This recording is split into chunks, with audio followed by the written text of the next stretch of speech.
I realized that, I wasn't living in alignment with my values. If I can't watch slaughterhouse footage, at least like look at it for a second without like having to look away, like what does that say about like me and the choices that I'm making? Basically, after I watched that speech, I immediately just like, tomorrow I'm going vegan.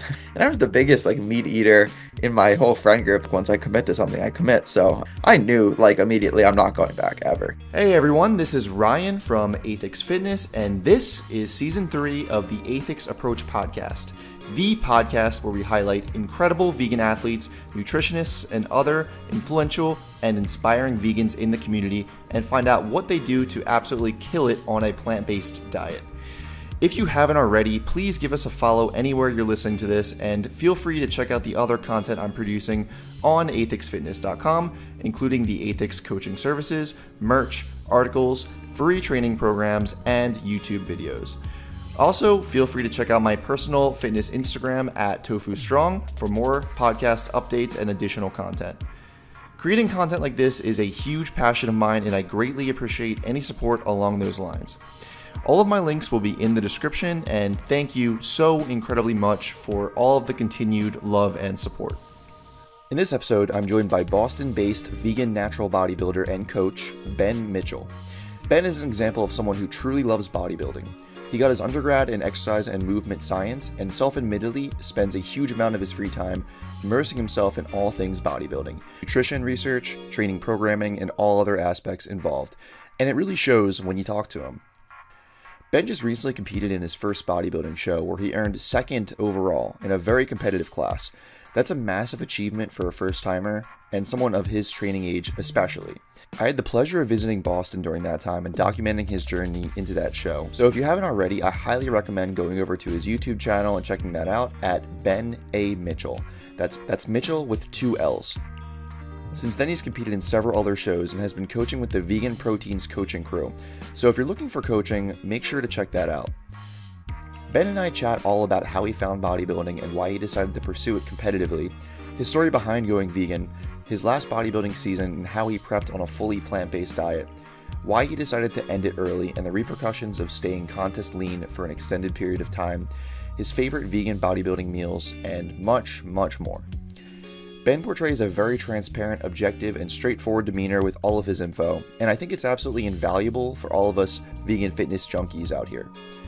Check out Ben on his YouTube and Instagram with the same name at Ben A. Mitchell and show him some love. Thanks again to Ben for coming on, and without further ado, on with the show. Alright guys, what's up?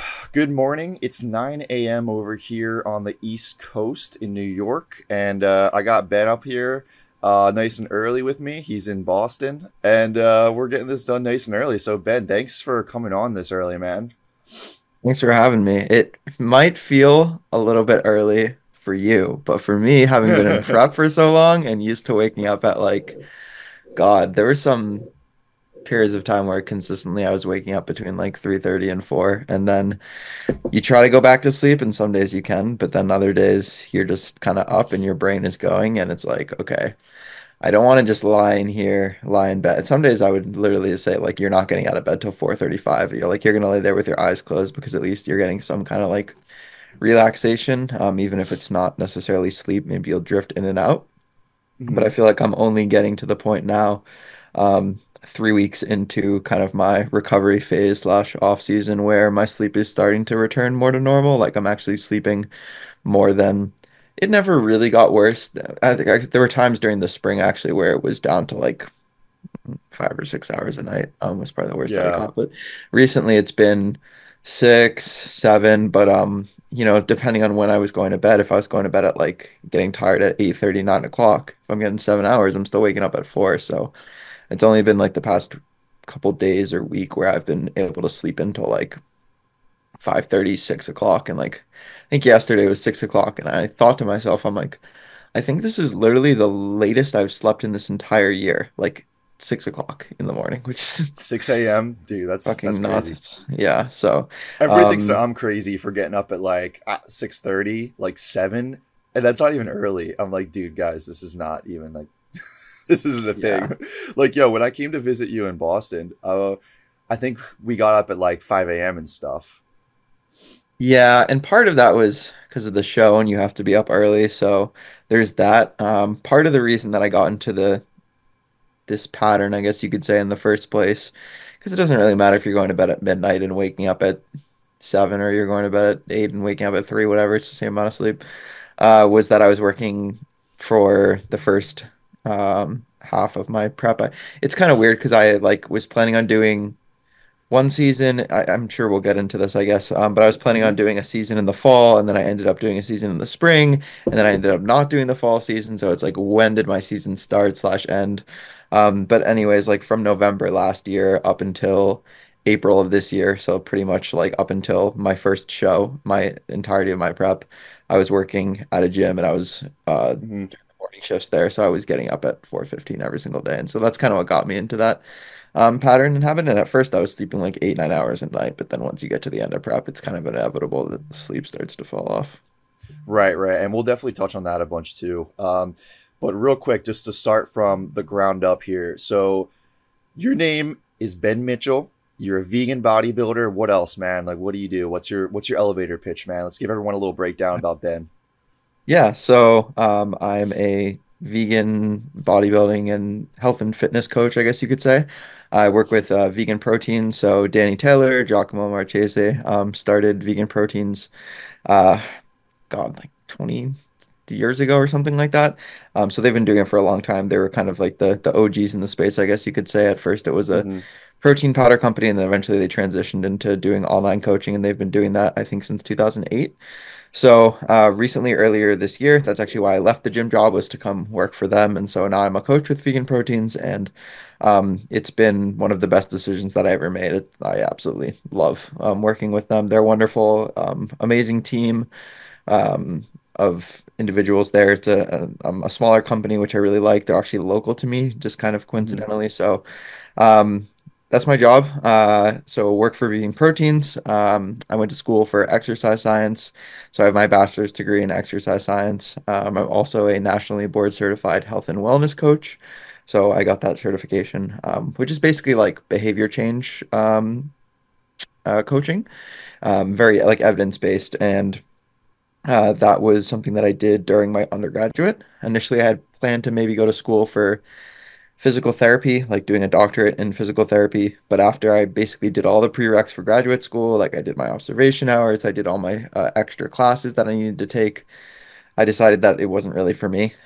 Mm-hmm. I had been really into ultimate frisbee at the time, and that was kind of when there's like all these things that kind of like serendipitously happened at the same time that kind of changed my life path, I would say. So I've always been really into the idea of like doing what you're passionate about, and I could never see myself like sitting doing an office job, some like menial job that I hated, and just like Mm-hmm. clocking in 40 hours a week. Like that never really appealed to me, but I didn't really know what I wanted to do. So I went into school undeclared, didn't really have a direction of where I was going. But the one thing I feel like am always, I have a personality where I'm always really like obsessed or interested in like one thing at a certain time, and I just latch onto that thing, and that's all that I think about like 24/7. So when I Right. was younger, what it might have been like video games or sports, trading cards for a period of time. I was really into Magic the Gathering. I played that competitively for in like my teenage years. Then it was like League of Legends for a while. That was like kind of Mm-hmm. during high school. Then it was Ultimate Frisbee. I got really into that, and so that was kind of where I was at in college. I ended up becoming president and captain of my team in college. We went from being, I don't know, like on the cusp of qualifying for nationals for many, many years into like a lot of like the groundwork that me and some of my class, like my graduating class, laid ended up coming to fruition like a year or two later. But basically, the year after I left, they qualified for nationals for the first time in like 15 or 20 years. And then they ended up Damn. like the following year, they made like the semifinals of nationals. So the program Wow. ended up like becoming really great, which is kind of a side tangent. But anyways, at that time, it was COVID, so obviously we couldn't really play Ultimate because, masks and everything. And I found fitness kind of at that time because I was in exercise science, and I thought it would like help me with, I don't know, potentially like patients that I'd be working with, or like, okay, this is a good thing to know for me about like working out and like nutrition.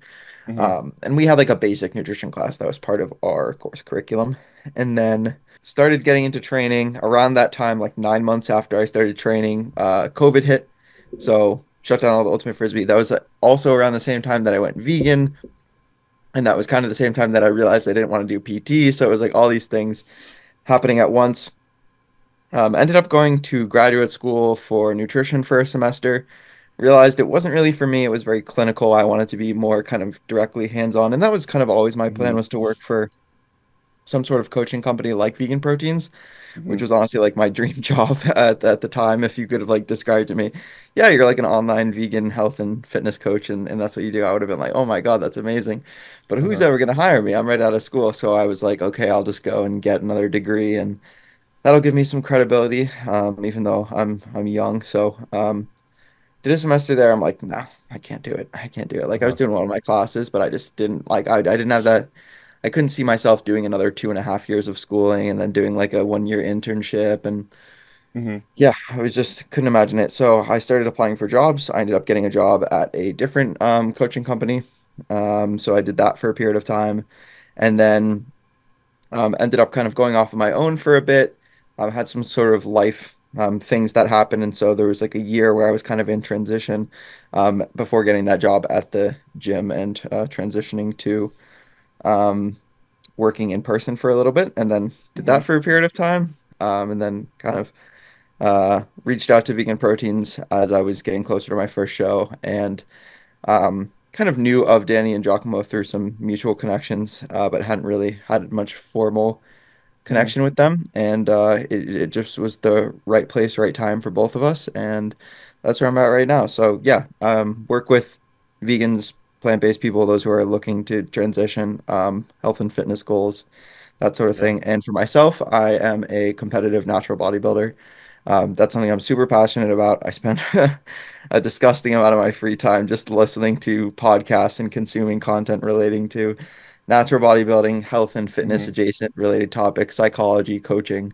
Hmm. Um, I love it. I love it. It's what I do for my career, but it's also I really enjoy kind of just going all in on one thing and like really focusing all of my attention. Like there's this quote from this I think it was a samurai. He's like from one thing know 10,000, and it's like this idea that through the pursuit of one like perfection slash mastery of one craft, you learn all these lessons that you can then apply to other aspects of your life. Hmm. And that's something I've definitely found to be the case for myself. Like when I'm talking to somebody else who they're describing to me their passion or their thing that they are really kind of like siloing themselves into or like something that they really take pride in. I'm always like finding parallels to like, oh, that's like bodybuilding in like XYZ way that you would never think about. And I love making those connections and seeing how it can help me become a better human being in other aspects of my life.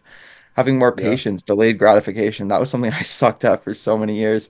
And if there's Yeah. one thing that like natural bodybuilding will teach you, it is delayed gratification because So literally true. everything you're doing is like, okay, maybe a year or a couple of years from now, I'll see a small change in like my biceps. So, Yeah. you really have to fall in love with the process, which is something that I feel like, um, bodybuilding has taught me, has been like Hmm. enjoying things for the sake of doing them.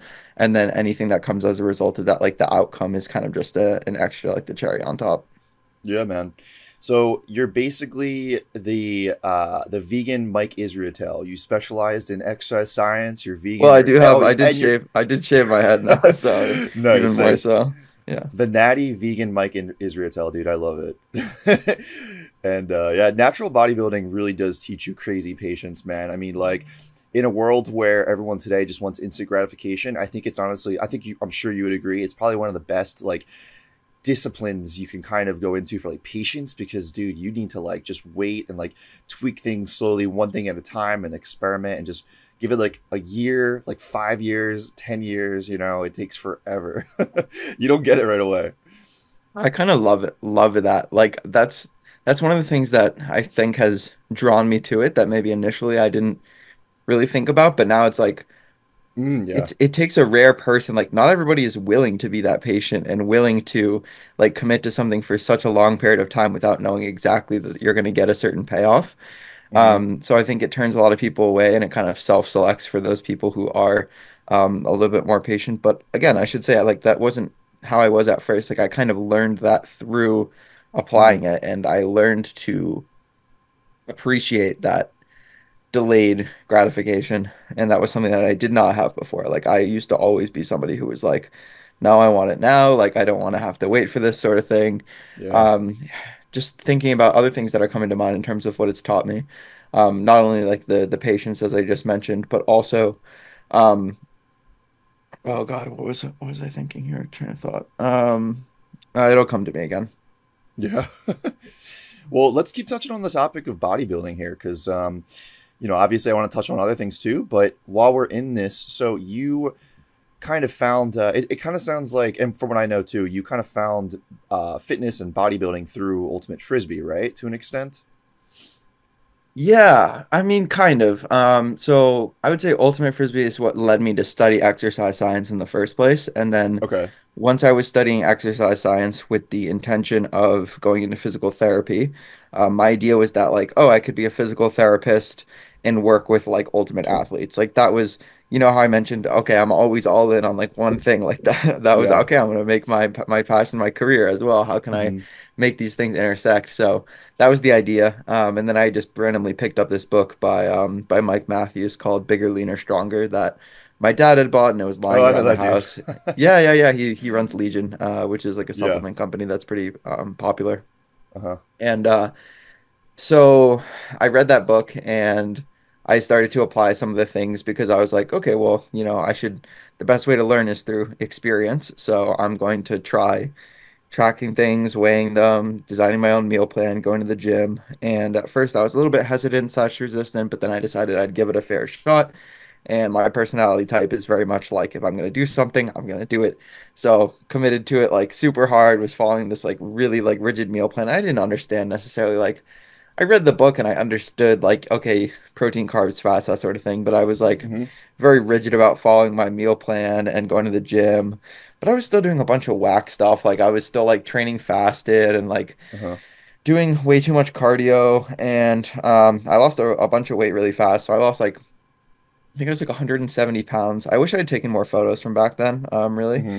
I still don't really take photos nowadays. I just don't enjoy it. I don't know why. Like if somebody takes a photo of me, I'm appreciative of it and I'm glad that I Hmm. have it. But I always just like I don't know, I get caught up in the moment and I'm like I don't want to waste the moment by like taking something to like document it. Whereas my Yeah. mom is always like, "Oh, I gotta document everything." Um that was a bit of a tangent. But yeah. So I lost like 25-ish pounds, went from like 170 pretty untrained. Like maybe I would go to the gym every now and then like lift, but didn't really know what I was doing Hmm. down to like 145 and I was like shredded, dude. I had like a full like 8 pack like etched in stone sort of thing, but I had like no muscle anywhere else. Uh-huh. But I just thought it was the coolest thing that I finally had abs. Yeah, yeah, But yeah. then it got a little bit obsessive. Like I was trying to stay lean for way too long. And then once I kind of discovered that natural bodybuilding was a thing that existed, I realized that if I wanted to maybe one day compete in it, I would need a Hmm. lot more muscle, and that's kind of what convinced me to like get out of um Sure. that state of trying to stay lean, unnecessarily so to the point where it was leading me to be a little bit too restrictive in like my food choices and like flexibility with food. So, Hmm. Hmm. um, that was probably about 2 years into training that I decided to do that. And then I spent the next 2 years basically going through cycles of um, intentional weight gain and fat loss. So weight gain with the intention of putting on muscle. So bulking and cutting cycles, if people are familiar with Hmm. that, that's terminology people will use. And just getting better at that over time, like learning how to dial in a surplus so it's not like overly excessive and I'm not gaining a bunch of weight super fast with my dieting phases not being so extreme, like moderate amounts of weight loss and it feeling really like sustainable and like still being able to go out for meals during fat loss Uh-huh. phases and not feeling like I had to be like a hermit. And I even got to the point where for most of them, I was doing it without tracking my food. Like I kind of could just go off my hunger signals and like knowing generally what foods I tend to do well with. And making sure that my training was going well. So that was basically what I was doing up until last fall, I guess like almost a year now, November Uh-huh. of last year. So I spent from that, I think I counted it like from that time period where I had committed to going through more like bulking cycles after staying lean for so long. I think it was like Hmm. 130 weeks or something. And I think I spent 25 of those weeks in a deficit and like the other 105 like in a surplus or at maintenance. So Uh-huh. um like people often talk about what's like the proper ratio of like bulking to cutting, and 4 to 1 is often like a cited figure that people will say. So it was about Mm-hmm. that. I spent about, 80% of my time in a surplus and 20% of the time in a deficit. So that definitely helps me put on a lot of muscle. And that's where I started my prep from last year. And I just passed this June my 5 years of training mark. So that was kind of a cool, I guess, moment, like competing for the first time, and then also just that marking like 5 years of training. But to be honest, I feel like every single year over these past 5 years, I've learned more and more and more, and my knowledge and application of that has gotten better. And I've Mm-hmm. never really had like a dedicated phase or peer. I don't know.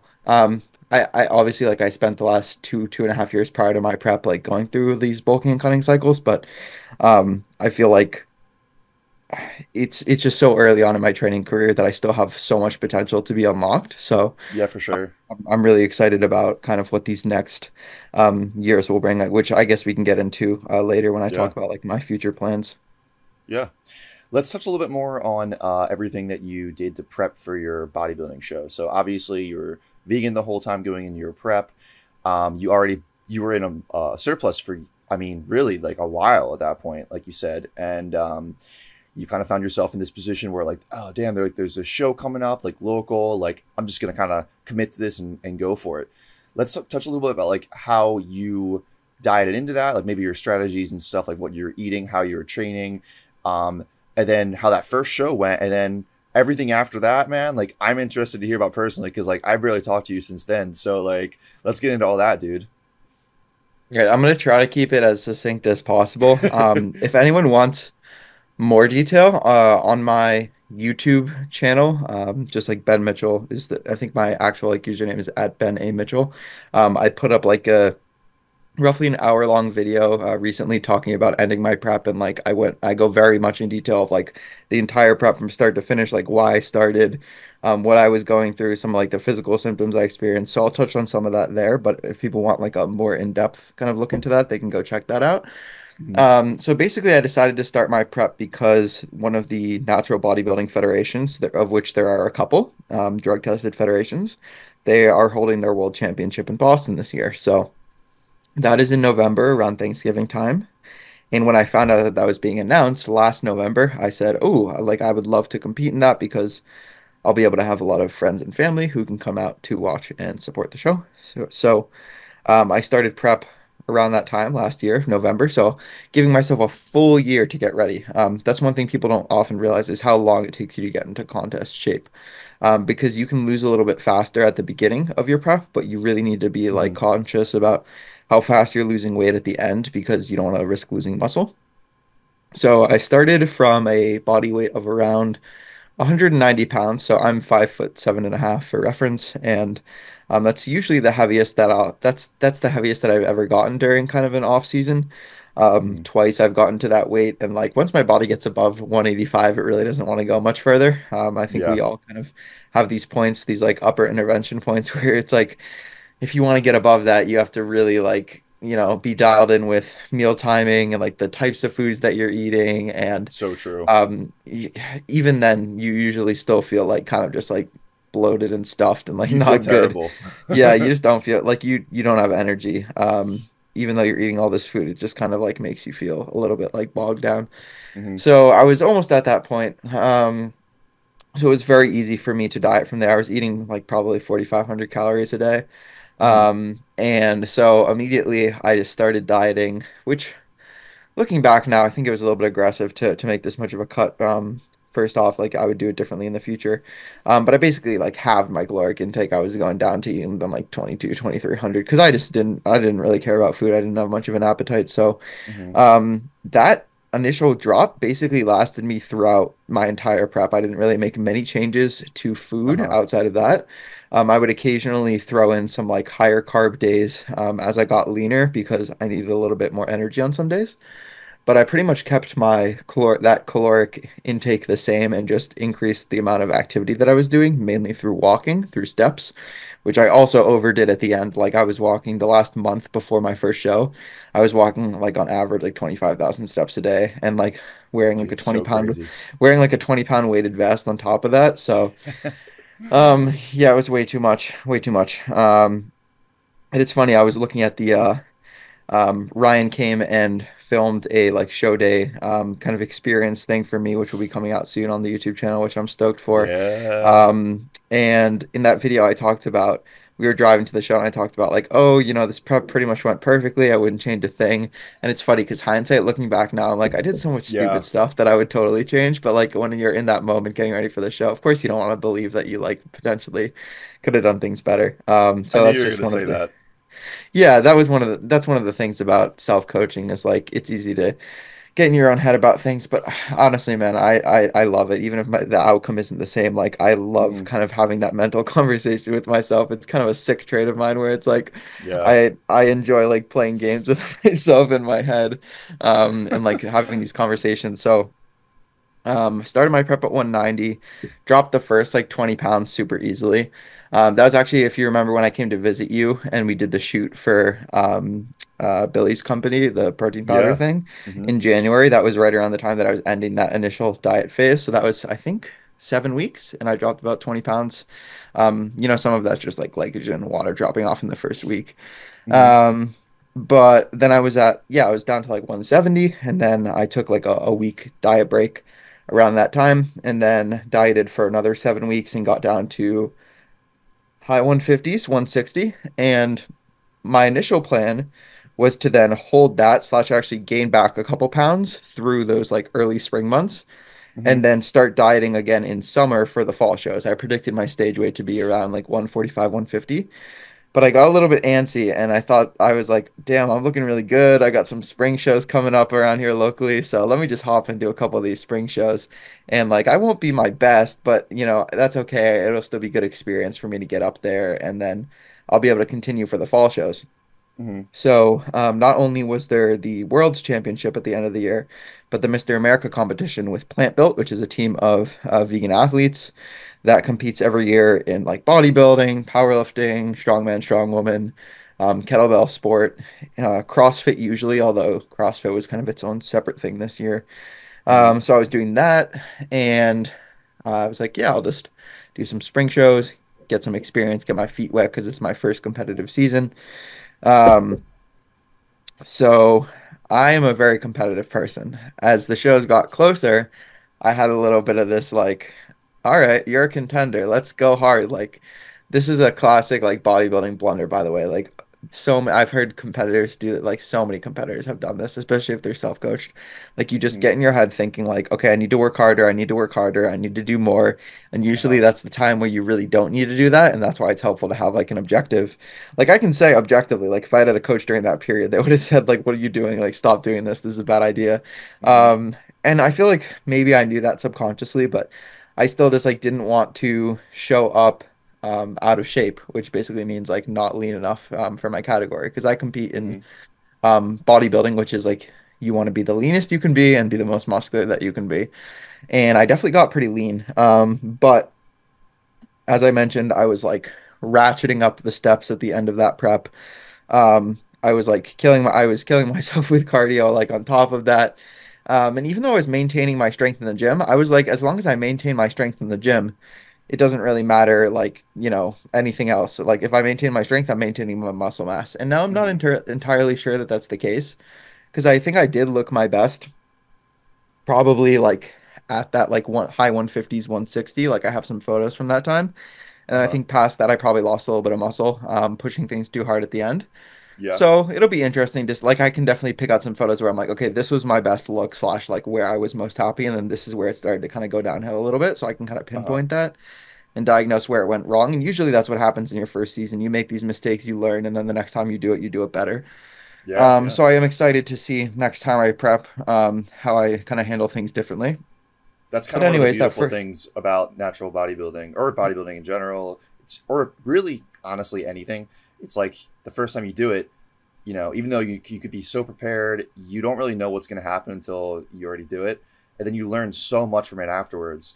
Like, I'm still learning stuff about, like, lifting in general. And I've been lifting for like 15 years now, dude. Like, each time I get leaner, like, I don't compete or anything, obviously, but like each time I get leaner, or like maybe I do a powerlifting meet or something, like I learn a little bit more where I'm like, oh, well, obviously I wouldn't do this next time. But you still, in the moment, you're like, oh, I can do this. I'm going to nail this, right? I'm going to do such a good job. And then hindsight is 2020.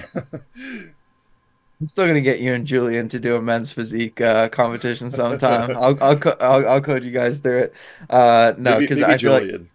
like um, but yeah, that's totally true. So about 2 weeks out from my first show, that's when I left my job and transitioned to this new job. I also like therefore left that gym and went and joined a new gym. So there was just a lot of transition, a lot of things going on in my life. So maybe like I didn't feel stressed about it, but there was like objectively more kind of stress in my life contributing. And Uh-huh. then so like I was my training changed a little bit at that time. Nutrition wise, I was like, okay, I kind of started to realize I dug myself quite a big hole. So I had 2 weeks to my first show, and my plan all along was kind of to like increase my food going up to that show to kind of refill out some of my muscles that were depleted, and Hmm. present a better look on stage. And so I was probably a bit too aggressive with doing that. And so it ended up in this combination of like I had lost some muscle, and then I think I probably regained maybe a pound or two, could have been a little bit more of body fat going into that first show, which Hmm. doesn't sound like a lot, but when you're that lean, you notice every Yeah, single difference. for So sure. I went from being like I have photos where at like 2 weeks out where I was like peeled to the bone pretty much. Like I probably only had maybe 4 or 5 more pounds to come off, and I was like 150. So I'd pretty much Uh-huh. nailed where I thought my stage weight was going to be. And it honestly could have even been higher if I hadn't lost muscle. So I think 150 probably, if I had like perfectly executed my prep, I think I would have probably come in maybe like high 140s, around 150. Hmm. But I think next time I prep, I could easily end up like in the 150s solidly, given that I put on more muscle and I do a better job maintaining that as I diet down. Yeah. Um, so that was my first show coming in, came in around 150, maybe a little bit higher. And that whole time I kind of realized what was happening, but I didn't want to like think about it because I was just in the competitive mindset and I wanted to still Yeah, yeah, enjoy the experience. And I didn't look out of place by any means. Like in my first show, I got second out of seven, just missing out on my pro card to a very talented athlete. But then for those next couple shows, it was the kind of this case of like, well, I can't go back into a diet because I'm just like, I've been dieting for so long. It's just I'm just gonna lose muscle. It's not gonna look good. I'm gonna look like flat, depleted. But also like I need to, in a certain sense, I need to recover from this initial diet so that I can diet again for the fall shows.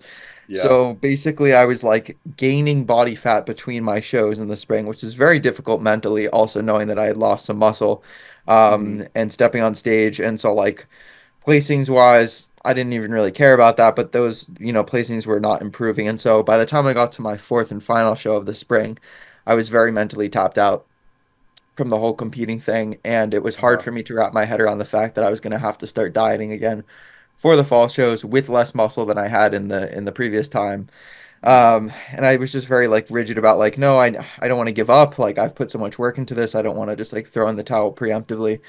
So I probably had about 6 weeks there where I was from 2 weeks out from my first show. I had those 2 weeks, and then I had like 4 weeks of competing where I was kind of like eating more food. And then I started dieting again after those 6 weeks for the fall shows. And after that fourth show, that was probably the toughest mentally ever, maybe. Like Yeah. there was a yeah, like there was another time like in high school, and my like high school my first like girlfriend broke up with me that like I remember being like pretty depressed during Yeah, yeah. for a couple months. But that's like classic, high school romance thing, like first love. Ain't the um truth. yeah. So that was the only other time that I really remember feeling like, damn, like it kind of sucks waking up in the morning and like just going through my day, and I don't like find the same enjoyment in things that I usually do. um and that was basically all throughout July. So that was Yeah, probably like the hardest month of my life, honestly. Like I just didn't Hmm. I actually enjoy like working was like a good distraction for me because I had like a purpose, I had stuff to do, but the whole bodybuilding thing, like I wasn't enjoying training. Yeah. Um like whatever, I still had to walk, 15,000 steps every single day. I was dieting on sub 2,000 calories consistently. Like because I had less muscle, so I couldn't even eat as much. Like I had to eat le even less now. Uh-huh. And just didn't really enjoy doing the same things I typically did. I was tired all the time. Some of the things, side effects of bodybuilding prep, like hunger was never really an issue for me, honestly, throughout my prep.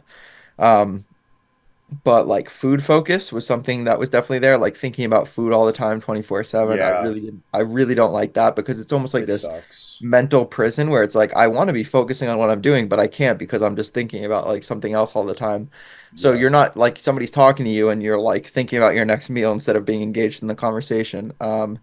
Being more like irritable around friends and family. Not having as much energy to like play with my dogs or like to go do like social things. Those are some of the things that bothered me more than like the hunger or like, the disturbed sleep sometimes. Because I can deal with those things. That's just me. But when it starts to like affect my relationships and like how I interact with the world, that's what I don't love. I also like preparing for my first show. I'd been putting out a bunch of content on social media, and then I was also just feeling like lack of motivation and really burnt out from all of that. So it was Oh just a yeah. tough period for me. And then it started to get a little bit better. But as I started to get closer to the fall shows, I was just having more issues with my body not responding to what I was doing. So, yeah, I was still like losing weight and making progress, and I was getting into pretty good condition again. But again, like the food focus was just kind of like, crazy. So, Hmm. there were a couple times where I basically just had like a massive like eating episode. Um, the first couple times I wouldn't really call them necessarily like binges. Like when you think of like a binge eating episode, you would think of like a loss of control is usually what is characterizing those. So you feel like almost um you are just kind of doing things and you don't really realize what you're doing, but you're almost like this out of body experience. The first couple times I would say I was kind of conscious and I just didn't give a fuck. Like I was like I'm just like I can't take this anymore and like cracked Hmm. mentally, which is something that did not happen at all for the spring prep. So I think it was just like the duration of it, like it just wears at you, like the fact that I had been dieting for like 9 months at this point. Yeah. Up till 6 months I was fine and I could handle it, but then like pushing it that much further, like dieting, coming back up and then having to diet again. I Uh-huh. think that was really difficult and definitely something I wouldn't do again. So after that happened a couple times and progressively it was just getting like at first it happened once and then I was like, okay, I'm just gonna get back to my plan. I'm not gonna like do anything extreme in terms of like trying to, burn it off or like restrict my food even further because that's how you get into like these like binge restrict cycles. Hmm. So again, as like a coach, I know all of these things intellectually, so I know how to to coach myself through them, but it doesn't mean that they don't happen. So then it was like, okay, then it happened again 2 weeks later. Then it happened again 1 week later. Then it happened again 5 days later. Then it happened again two Hmm. days later. And it was like increasing frequency of these things and also feeling like less control Uh-huh. as they kind of progressed. And at a certain point, I'm just like, not only is this making it like near impossible for me to step on stage and like display a physique that I would be proud of, but like psychologically and mentally, like if I had an athlete doing this, I would tell them to pull out of their prep. Like it's not a good place to be in. So Yeah. that basically spurred me a week out from my first show of the fall to say, I don't think this is worth it. And so I pulled out of my prep and have started my off season. I'm about 3 weeks in to that and that recovery phase. So I one thing I skipped over, I didn't really talk about like what I was eating necessarily. Uh-huh. And that changed a couple times throughout my prep, but like for up until that first show, it was pretty much the same stuff. So I was Hmm. eating like protein cereal and fruit for most of the spring prep, mainly because it was Uh-huh. just easy to pack and prep and bring to the gym. Like they had a little fridge there.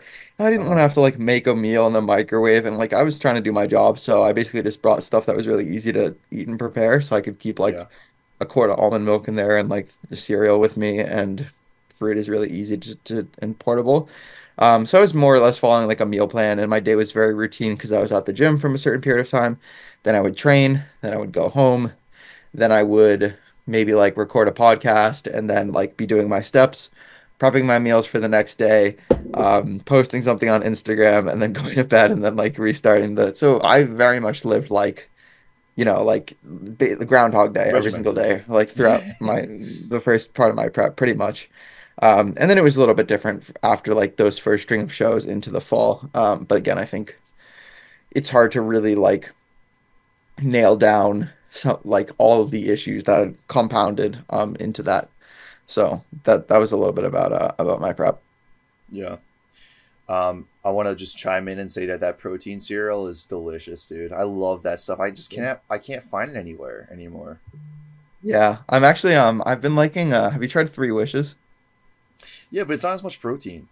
It's not, but like, if you're in like if you have the calories to work with it, I like it better Yeah. because it's like higher protein Cheerios basically, and they have some good Yeah, flavors.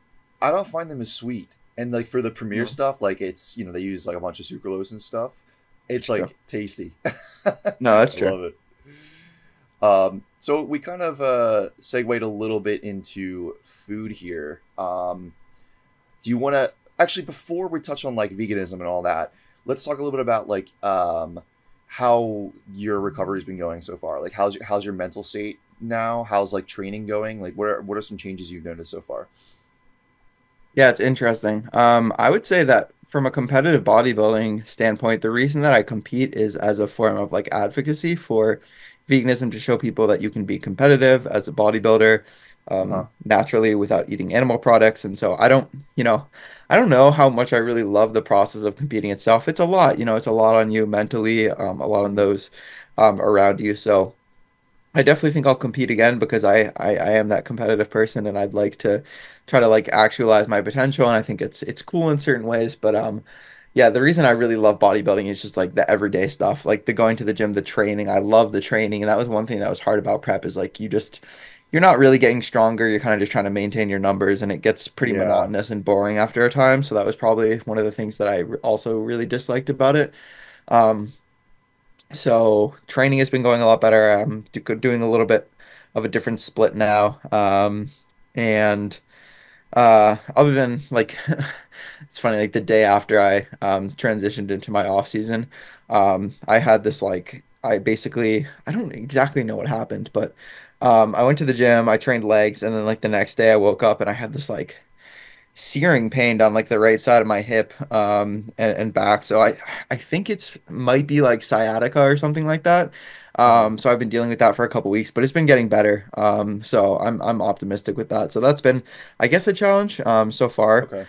Um, because it was like, oh man, like this is the first day of my freaking like off season. I'm Oh already like I yeah. already picked up like a little injury, so that can be a little bit Uh-huh. demotivating. But usually the advice that what I was telling myself, usually what I tell my athletes is like, you can work around it. You can always find a way to work around it and still train, Yeah. and just do what you can. So that's what I've been doing. And my mom used to be a PT, so she gave me some like little exercises that I've been implementing and just trying to be smart with what I'm doing in the gym and like how I'm Hmm. moving in my everyday life. So it's been getting better. And then nutrition wise, it was interesting. The first week, I was like very on it with tracking. Like I was like, okay, I'm gonna track everything. I'm gonna dial this in. This is gonna be like keep it nice and tight for off season. Hmm. And then after a time, I just realized like this still feels very restrictive, and I've just spent Uh-huh. like the last like 9 months or 10 months of my life like dieting and feeling restricted. And in order for me to get to a place where I just like honestly the food like it was still at the point where I was just thinking about food 24/7 and it's almost like Okay. this mental prison where you can't think about anything else and I hated Yeah. that. So at a certain point I was like I I would say after going through all those phases of like bulking and cutting I kind of detached myself from the way that my body looked and letting that affect how I feel about myself. So Hmm. I don't mind like being like having more body fat or having less body fat. Like if anything, Hmm. I did not prefer the way that I looked when I was like absolutely shredded stage lean. Like I Uh-huh. like the way that I look walking around in my off seasons. And I don't have no issue with gaining body fat. So I was kind of in this mode where I basically decided I was like, I don't care if I put on a bunch of body fat. Like I'm just gonna like say I'm gonna let myself eat however I want to eat for a period of time. And Uh-huh. I know that I'm definitely gonna put on more body fat than if I kind of kept things a little bit tighter. But I need to just like mentally for like my sake of enjoyment and like love of bodybuilding and not trying to like not letting myself burn out from this completely. I'm just going to kind of Uh-huh. be looser with it. And of course that means that I've had, times where I ate too much and then like I feel kind of sick to my stomach and I'm like, oh, why Uh-huh. did I do that? But I understand that that's part of the process of just like restoring my hormones to back to normal levels. So even if it means like, I think the classic experience is like people can't control their eating post show and so they'll put on 20, 30, 40. I've heard stories people gaining 50, 60 pounds in like a month or two after their show. Wow. And then, most people are like, oh, I messed up. I gained all this body fat. Now I need to diet back down again. And that's like probably the worst thing that you can do is like going back into a diet Yeah. after only having a month or two. So with me, it's like I'm okay gaining weight because I'm not gonna have that like urge of like wanting to diet again. Like I'm Sure. okay gaining some weight, getting to a point where my body like I trust that when I get to a certain point, my body is just gonna kind of like stop because I know in the past that's been like Yeah. 185, 190. I'm also open to the idea that maybe because I've been in this like I guess deprived state for so long that it might actually float above that and I might end up gaining, more weight than I had anticipated. But again, like Mhm. I just want to get my hormones and like my life back to a normal state. And Yeah. when you've done so many cycles of like bulking and cutting before, you can always take the weight off eventually. And like, yes, I understand it's Yeah. probably not best thing for my health, like in the short term, to gain so much body fat. But it will help get those things back to normal quicker. So I'm almost okay with putting on a considerable amount of weight pretty quickly because I understand that, okay, once I put that weight on, things will probably level out. I can kind of just sit there for like, I would say at least 3, 4, 5, 6 months, and let my body kind of just normalize and regulate there. And Hmm. then when and if I decide that like, okay, I'm feeling a little bit sluggish, lethargic, like maybe like my gym performance isn't even that good, I think it's time to like take off some body fat. Because for me, again, like I can appreciate the way that I look when I'm a little bit leaner. Like probably I would prefer to walk around at like 15 to 20%. Uh-huh. Um, but I don't need to be like, you know, I'm okay being a little bit heavier. So Yeah. I'm gonna be okay sitting there for a little period of time. Hmm. Um, and then if I feel inclined to slash want to diet, then I will. And if I Hmm. don't, then I'll just stay a little bit heavier. And as long as man, for me, it's like as long as my training is going well, I can be more Yeah. flexible with like food and family events. I'm not food focused all the time. My sleep is better, my libido is better. All of these like life enjoyment factors, I just want to get those back to normal as soon as possible because Yeah, I've man. spent so long of them being like out of whack that if Uh-huh. the cost of doing business is me putting on a good amount of body fat in a short period of time, so be it. It doesn't really Yeah. bother me. And I know a lot of people probably like wouldn't feel the same way and they'd be like, like self-conscious or not wanting to share or like show that or feeling like ashamed of how their body's looking when you've seen your body like shredded to the bone and like carved from granite, Yeah. it changes you in a way. And I've also seen my body like, at very high body weights where I don't have really like visible abs anymore.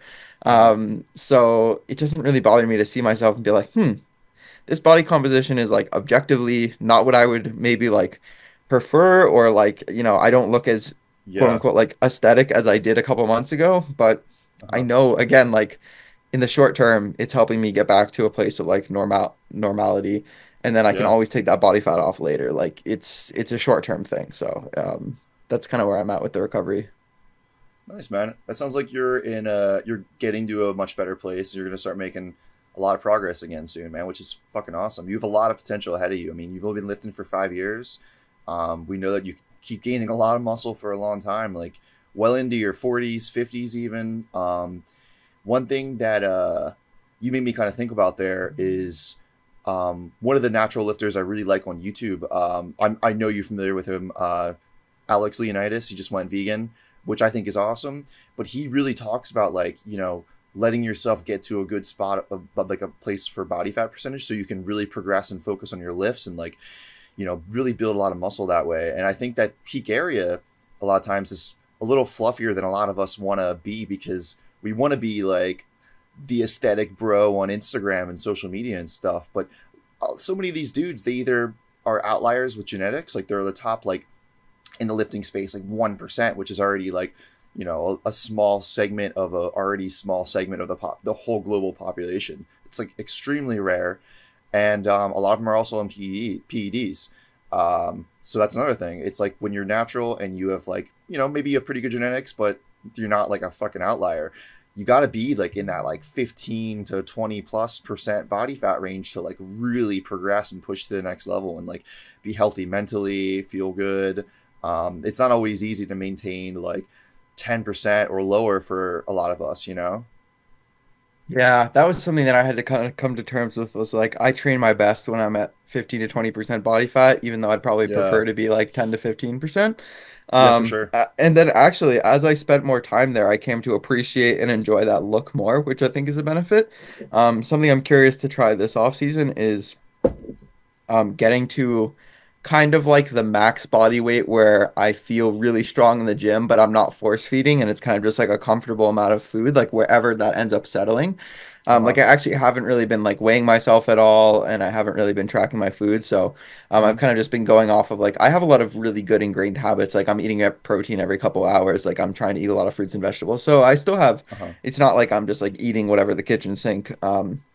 But I'm curious to see like, okay, if I just kind of like eat based on a combination of preference and ingrained habits that I know are going to be good for my health and my physique goals, Hmm. where does my body fat kind of or like, yeah, my body weight kind of naturally settle?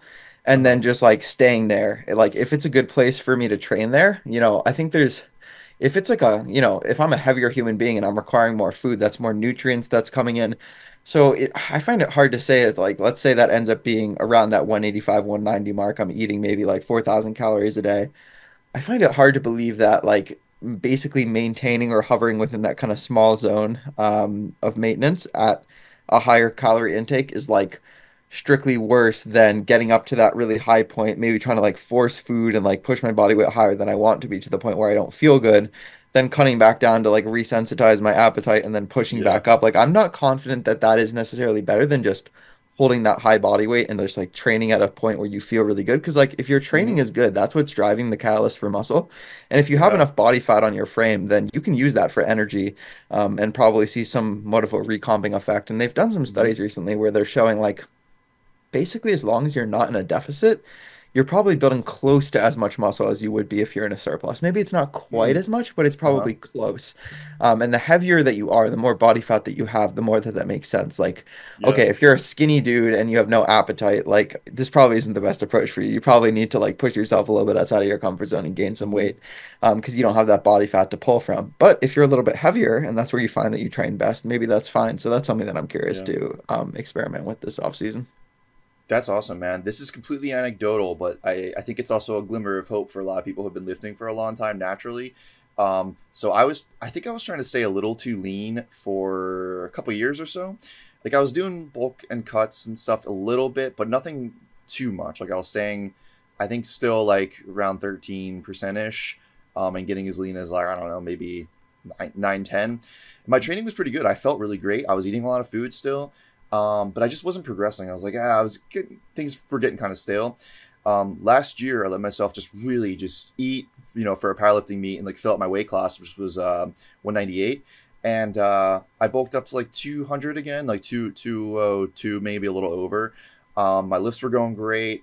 Like didn't really feel the best, like aesthetically or whatever, but my lifts were going up. Like training felt great.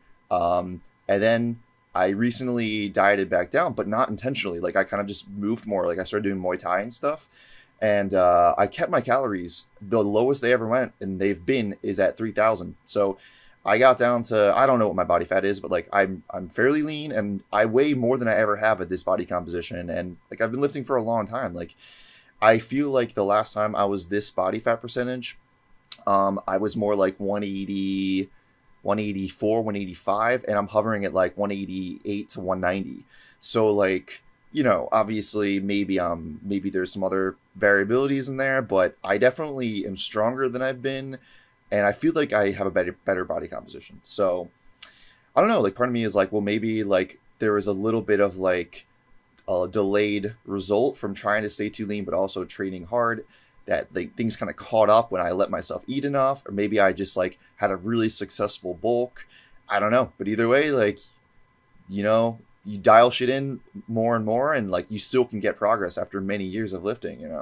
Like we keep learning. Yeah, 100%. Yeah, dude. So I know we're getting close to an hour, but I do want to touch a little bit about veganism. So when you first went vegan, while you were playing Ultimate Frisbee, what was like your mentality into like what inspired you to go vegan? Yeah, funny enough, it was actually around the time that I stopped playing Ultimate because it was at the Okay. same time of COVID. So I stopped playing Ultimate basically just because of circumstances, environment. Like we couldn't play with all the COVID restrictions and regulations, me being in college. So that was kind of just a Mm-hmm. natural transition to being able to go to the gym and train because that's kind of a solo pursuit. So the whole vegan thing, I mean, thinking back to it, the first kind of that summer before when I had gotten into fitness, I had like randomly picked up a book by do you know Dr. Furman? Joel Furman? Yeah. Yeah. Yeah. Yeah, so I had randomly picked up one of his books in a bookstore. It was called like Fast Food Genocide or something like that. It was Okay. basically just about the standard American diet, and I didn't even realize that he was like more of like a plant-based doctor kind of guy. So I had read that book like coming from like a bodybuilding background and perspective, and I thought it was interesting, but then also I was like, I don't really want to like cut out these things, so whatever. So I read the book, and I sometimes forget about that, and that was like a couple months into training. And then Mm-hmm. that winter, I watched the Game Changers documentary came out. So that kind of planted another seed where I was like, oh, this is kind of cool. But I don't really have like a strong reason to change at this point, other than the fact that Mm-hmm. like this is interesting. And I kind of thought like a lot of the stuff that they were saying made sense, and I was like, well, maybe once I like train for enough time and I like hit my natural limit, then I'll like go vegan because I won't have to worry about losing any muscle, Uh-huh. which is just funny to think about now. And then I started to like get a little bit like I think maybe more things started to get recommended to me like Nimai Delgado, Brian Turner, and so I remember this period of time where I was like kind of looking into them and researching them and like saying, okay, interesting. It looks like you can like be vegan and be pretty muscular. But again, I just didn't really have a compelling reason to change at that point. I enjoyed what I was doing, and I didn't really think about like the ethical or the environmental implications at that point. I was just curious from like a health perspective. So Mm-hmm.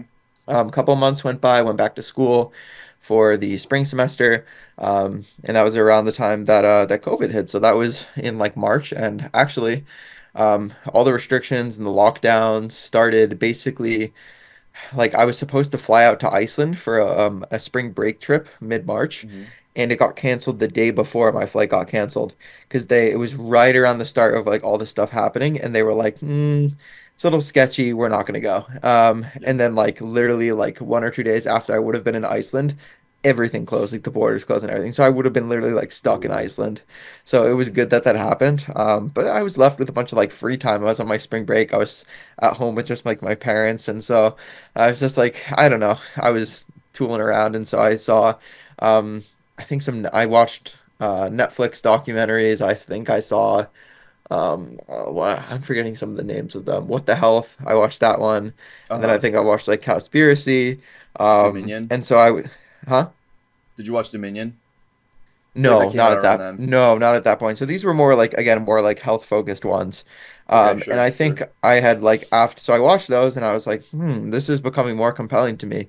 But then again on my YouTube recommendations, a like the famous like college campus Gary Yeah. Yourofsky speech came up, and so I was like, what's this? And I think I had it in my like saved like watch later for a like maybe it was I might be messing up the timeline. Like maybe that had been in my like watch later for a little while. But anyways, I feel like I had Uh-huh. seen it pop up a couple times, and I'm like, okay, what is this? And so I finally decided to watch it and give it a listen. And basically, right after I watched that, I realized that um, I didn't, I wasn't living in alignment with my values, and a lot of the stuff he said in the speech made a lot of sense to me logically. And I'm just like, man, like if I understand that not everybody can kind of sit through that, but Mm-hmm. I was like, if I can't watch like slaughterhouse footage, or like if I can't at least like, look at it for a second without like having to look away, like what does that say about like me and the choices that I'm making? And so I thought about that, and basically after I watched that speech, I immediately just like I remember I was watching it on the couch in my kind of like living room joined to the kitchen, and like we were about to have dinner, and I was just like, tomorrow I'm going vegan, just like immediately to like my parents Yeah. and then like my friends. And I was the biggest like meat eater in my whole friend group. Like I remember we had this friend in this friend group who like tried to, I don't know, give up like red meat and like maybe some other meat for a period of time. And I remember my best friend and I, we were like, "Oh, come on, dude, like just come out, we'll buy you a steak, like it'll be nice." Like just stupid shit. And I remember Uh-huh. thinking about like, oh, like, vegans giving their feeding their making their children be vegan, like that's child abuse. Like, the stupid crap that Yeah. like nowadays we look at and we're like, God, that's so cringe, Yeah. knowing what we know now. But that's just what happens when you come from a place of ignorance and not knowing any better. So once I kind of like my eyes were open to that, I was just like, all right, well, I'm going vegan the next day. And that's always kind of how I've been. Like once I commit to something, I commit. So Yeah. once I made that connection, I knew like immediately I'm not going back ever. Like there's no way. Right. And Yeah. some people did not always get it. They were like, oh, like, are you ever gonna like cheat on your like vegan diet? Oh Or yeah. when people like say that sort of thing, or like, oh, how long do you think this will last for? I'm like, no, guys, like I don't think you understand. Like I've like made this, I've had this like revelation, and like I can't unsee the things that I've seen. So Yeah. I don't know how this is gonna affect like my fitness or my bodybuilding or whatever, but I'm gonna find a way forward. Like clearly people have done it. So then there's this a long period of time of me figuring out like experimenting with different recipes and foods and trying stuff out, and it was actually really fun and exciting. And I feel like I discovered a lot more new like foods and recipes through that. So initially kind of interested for health reasons, but the impetus for me like committing to being vegan was the ethical side. Sure. So as someone who competes naturally in bodybuilding and you have been vegan for years now, what would you recommend maybe for some people who are just getting into a plant-based diet? Maybe, they're interested in like maximizing muscle though, maybe competing or something. What would you recommend maybe some foods they should look into, either specific ingredients or like meals that you'd recommend?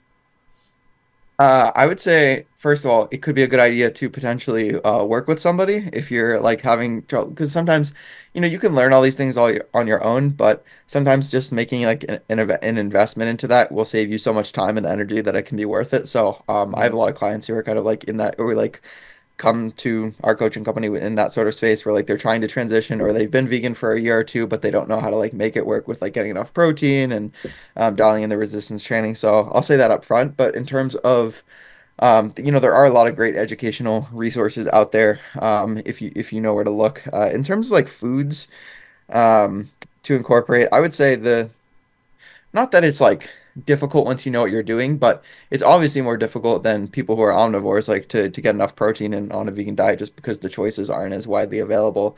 So Hmm. stuff like your seitans, your mock meats, tofu, tempeh, TVP, any kind of soy product, um, defatted powdered peanut butter. You can get certain kinds of like higher protein like wraps and breads, like the Joseph's brand is one that I really like. There's a couple others that are out there.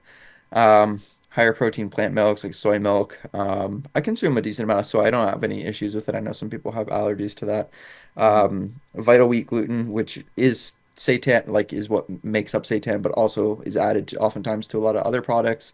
Hmm. Some sort of protein powder, like a pea protein or a whey protein, like a vegan whey protein. Like I use a lab grown whey protein from my protein that I really like. I know not I everyone just does ordered well with some. dairy. Yeah, I know not everyone does well with dairy, but personally, it's never really been an issue for me. So as long as the ethical side of things is taken Yeah. care of, then you know, I don't have a problem with something that is, it has a good amino acid profile, it digests well for me. I like the taste of it, I like the consistency. But there are a lot of good vegan protein powders out these days that are like pea protein blends and they mix really well. So, um, yeah, I would say like try not to be too, there's a lot of people who are like, oh, it can only be whole food plant based. Like I can't use any like protein powders or mock meats or things like that. And oftentimes it's really hard to like fit if you're trying to like diet and lose some weight, it's hard to fit your Hmm. calorie goals and your protein goals and not have like a bunch of fiber and feel like bloated and gassy. So I would also say a big thing is like if you're transitioning, try not to like go from like no fiber to like 80 grams all at once. You're not going to feel good. Great point. And like Also, it's going to be harder to eat enough like if you're trying to maintain your weight. Like some people Hmm. transition to a vegan diet, they're eating all these lower calorie density foods, a lot of fruits and vegetables, and so they're not eating enough calories and they don't feel like they don't have energy. So that's another thing. Just track your food, make sure you're getting enough, monitor your body weight. You can use an app like Chronometer to see your micronutrient intake as well. Hmm. Weigh yourself every day, get a weekly average, and then just see what your weight is doing, see what you're doing macronutrient wise. Very basic stuff. Eat like maybe zero point 0.8 grams per pound of body weight. If you're heavier, overweight or obese, scale that to lean body mass. And then like fats, I would say minimum 0.25, zero point 0.3 grams per pound of body weight, but you probably want to go a little bit above that. That would be like a bare minimum in my mind. Hmm. And then carbohydrates based on just your energy needs, fill in the rest from there. Mix of complex, simple sources. Try to get 5 servings of fruits and vegetables every single day. Try to get at least 20 to 30 grams of fiber, but probably will be easy to get that if you're eating a plant-based diet. So, Oh yeah. yeah, those are kind of just like some basic recommendations, like note card recommendations. Yeah. That's great advice, man. Another point there that I wanted to highlight is that I think it is really, really helpful to track calories and macros while, if you're into fitness, especially while transitioning between like maybe like a more meat based, animal based diet, whatever, like standard American, whatever you're coming from, to a plant based diet, because like Ben said, like it's way more, um, it's way more filling, and a lot of foods are less calories for plant based foods. So it is really helpful, but I don't think it's like necessarily you have to do it forever, like in perpetuity. Just like use it during that transition period, and you kind of get a feel for how to eat properly, and you can kind of just do it a little more intuitively. Like I don't think everyone has to track necessarily if you don't want to. But that's great advice, man. And then maybe just to wrap things up here, because we're getting pretty close on time. What are some of your future goals here if you needed to kind of like wrap it up pretty succinctly? And um, yeah, let's go with that first. Okay, I'll start with professional goals. Professional goals is that I've had a couple of clients step on stage recently. I would love to be able to coach more competitors, competitive bodybuilders. That's kind of been something that we've done at Vegan Proteins for a long time, and so I would love to like kind of specialize and be known for that. Is as like a bodybuilding prep coach, and have most of my client roster be made up of competitive athletes. I also really do enjoy working with more kind of like Gen Pop clientele as well, just because it's different. I feel like I expand my skill set and it makes me a better coach working with a wider variety of clients. But I do love competitive bodybuilding, so that would be kind of a professional goal is to kind of establish myself as a vegan bodybuilding prep coach, especially for or particularly for natural athletes. Um, and then I would say personally, my goals would be to I mean, next time I step on stage, it's probably going to be, I would say a minimum is going to be another 3 years, Hmm. probably most likely another 5 years, like a nice, like kind of 4 or 5 year off season. And basically, I'm just going to wait until I'm feeling excited again to prep. I'm not going to like, go into a Yeah. prep if I'm not feeling it. I need to be like all in on it, mentally at least. So, competitive goals for next time that I prep, I want to have a physique that is pro worthy, but that doesn't necessarily mean I have to get a pro card. I'm Hmm. okay. Like you can never control who shows up to a bodybuilding show on the day, and you could just get beat by a really talented athlete. So I want to have a physique that I feel confident I could step on a pro stage and be competitive. And I'm probably going to take as long as that needs to take in my off season in order to feel confident in that. And then like next time I prepare for my show, obviously learning from some of the errors and mistakes that I made this time around and being able to kind of like maximize my potential and display my physique in a way that I'm proud of. And if I can kind of walk away saying like, hey, even if I didn't necessarily like earn a pro card, that was a physique that I think most people consider pro worthy. Hmm. I will be happy with that. But if I'm thinking kind of like long-term career goals, career within competitive bodybuilding, not like prefer professional career. Yeah. I would say that I would like to earn my WNBF and my OCB pro cards. And I would love to place top five in a WNBF Pro Worlds lineup, which is like a stretch goal for me, but I think it's nice to have those stretch goals to really like, dream big. Yeah, That's what I dude. like to encourage people to do. So that's where I'm at right now. That's awesome, man. That's great to hear. And also, like you said, like it's great to have veganism represented in natural bodybuilding, and you're killing it, man. You're a great example. So great job. Where can people find you on social media? So the best place to find me would most likely be Instagram. So that's at Ben A. Mitchell is my Instagram tag. You can find me at YouTube, the same username, Ben Mitchell, and I think it'll be like at Ben A. Mitchell. So YouTube, I have been a little bit less active recently, although we'll see where I end up in terms of like posting frequency, if I share like off-season progress, that sort of thing. Mm-hmm. My Instagram and my YouTube are basically just like places for me to document my personal journey with bodybuilding. If you'd like to see more from me from like an education perspective, I am frequently on the Vegan Proteins YouTube channel, so go check that out. Um, Over on Instagram at Vegan Proteins and at Muscles by Brussels, that's Danny and Giacomo, who are the founders and co-owners of Vegan Proteins. If you're interested in coaching or finding out more about vegan proteins, you can go to veganproteins.com. We have different like options there for consultations and one-on-one coaching, all that sort of stuff. But yeah, Instagram and YouTube would probably be the best place to find me. Shoot me a DM on Instagram, add me. Would love to, if you have any questions or, you're curious about anything, feel free to shoot me a DM. Maybe you're interested in competing and you want to know more about something that you feel like didn't get covered. Yeah, just shoot me a DM. Always happy to talk with people. Awesome, man. Love it. Thank you so much for coming on, dude. And we're gonna get you that YouTube video ASAP. So that's gonna kick off your next phase in the YouTube space. Can't wait, man. Thank you so much. Yeah, dude, I'm excited. All right. Thanks again, Ben, and see you soon. Thanks for having me. Thank you for listening to this episode of the Ethics Approach podcast. I really hope you enjoyed it. If you haven't already, I'd really appreciate if you gave the podcast a follow anywhere where you're listening to this and dropping a review if you liked it. Please also feel free to check out the Ethics Approach website for additional content, including coaching services, free training programs, articles, and merch, as well as the Ethics Fitness YouTube. Feel free to also check out my personal fitness Instagram, which can be found at Tofu Strong, for updates and even more content. And of course, dropping a like, commenting, and sharing is always hugely appreciated and is a quick, easy, and free way to help me sing more content like this. Thank you so much again to my Ethics Fitness community. Much love, as always, and I'll see you again in the next episode soon. Peace out.